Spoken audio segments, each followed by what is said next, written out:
Foley to the mic. I took your pants. Thanks, Brett. So, hi, I'm Dustin. Thank you all for making it out tonight. You know, sometimes when I'm with a crowd of people like this, I like to take a second and just think to myself, stop reading my mind. Then I look around the room and see if anyone looks nervous. Yeah, I've been trying to think of other ways to catch psychics, but the guy next to me said, good luck. So anyway, I was in Arizona a while ago, and I was in Phoenix actually, and the weirdest thing happened when I was there, because while I was in Phoenix, the entire city burned to the ground, then it rose back up out of the ashes. But when I was in Arizona, I found this shop when I was looking for souvenirs that sold small picture frames in the shape of Arizona. And apparently a lot of states do that. Some of them are really popular, like the ones from Colorado. You see those everywhere. But I got ripped off when buying a Colorado picture frame because it turned out it was from Wyoming. And it didn't really matter though, because I ended up denting the frame, so now I just say it's from Utah. And the thing is, you wouldn't think that it would work well for most states, because most states aren't in the shape of a good picture frame, but really it just depends on what picture you put inside it. Like, I'm from California, so in my California-shaped picture frame, I have a picture of a banana. In my Oklahoma frame, I figure a lot of people would have gone with a long-handled pot, but I went with a pencil, sticking out of a pencil sharpener. Maryland was tricky, but eventually I found this picture of one of those Tommy guns from the 30s. It's facing left, and it fits perfectly.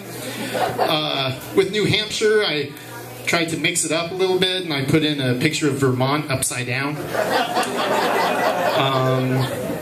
But the best was probably Michigan, because I could fit a mitten and a cloud.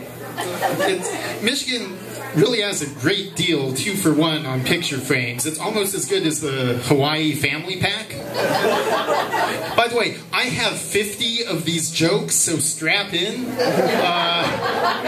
39 to go. I'm pretty sure you weren't expecting to be ambushed by a geography quiz, but I just hope you remember your Where in the World is Carmen Sandiego trivia, because I used to love that show when I was a kid, mainly because that's where I got all my news from. So I assumed it was commonplace for national landmarks to get stolen all the time. Sometimes I'd wonder how she'd be able to transport something like the Leaning Tower of Pisa, but I figured after she was able to steal Big Ben and the Statue of Liberty, she had a system in place for that kind of thing. The other thing was, I didn't understand the concept of reruns. So I thought these things were being stolen repeatedly. I remember thinking, man, the Louvre really needs to beef up its security, because that's the 3rd time she's stolen the smile off the Mona Lisa. Really, it's just because kids are stupid, and the amazing thing is you can make fun of kids for being stupid to their face, and they won't even realize it. I think the ultimate example of that is the backwards R in Toys R Us. Because you can argue that it's just to make the logo look more fanciful or memorable, but no, it's because that's the kind of stupid thing that a kid would do. And keep in mind, that isn't something that they snuck into one product. That's in the company name of a kid's store, and they're just berating kids every day they see that sign. It's like, really, I think they perfectly engineered the name so that it would make fun of kids as much as possible. Like, well, we're making a toy store, so I guess we better put toys in the name so they'll understand that.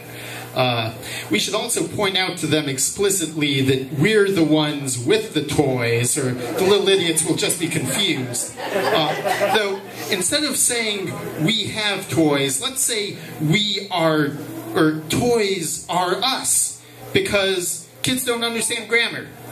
And we should replace the word R with the letter R, because they don't know what words do. And let's just flip around the R because they can't get the alphabet. In fact, let's just reverse all the letters, starting with the T, the O, the Y. Wait. Scratch that. Let's just do the R. But let's put big quotes around it to emphasize it and really stick it to them, you know? And actually, we can make that R sort of make sense if we tie it into the mascot. Like, we can have a rabbit or a raccoon. No, wait, better idea. Let's just screw it and do giraffes. Yes.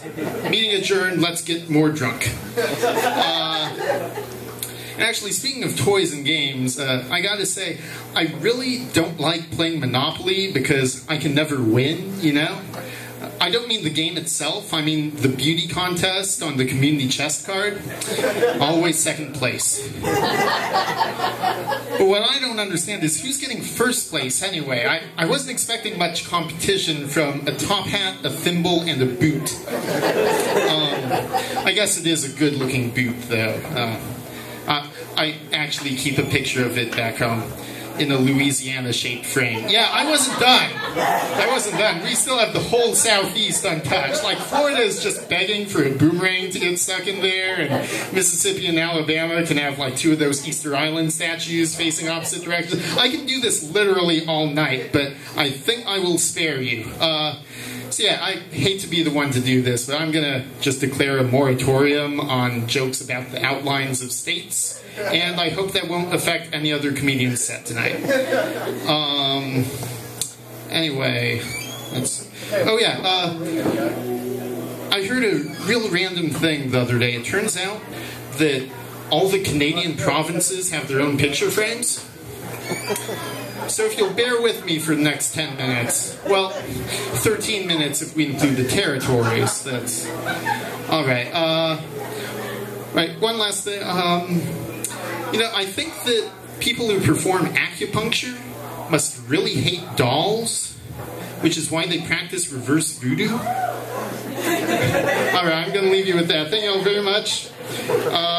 Enjoy the rest of the show, and I wish you nothing but happiness and flautas. Thank you.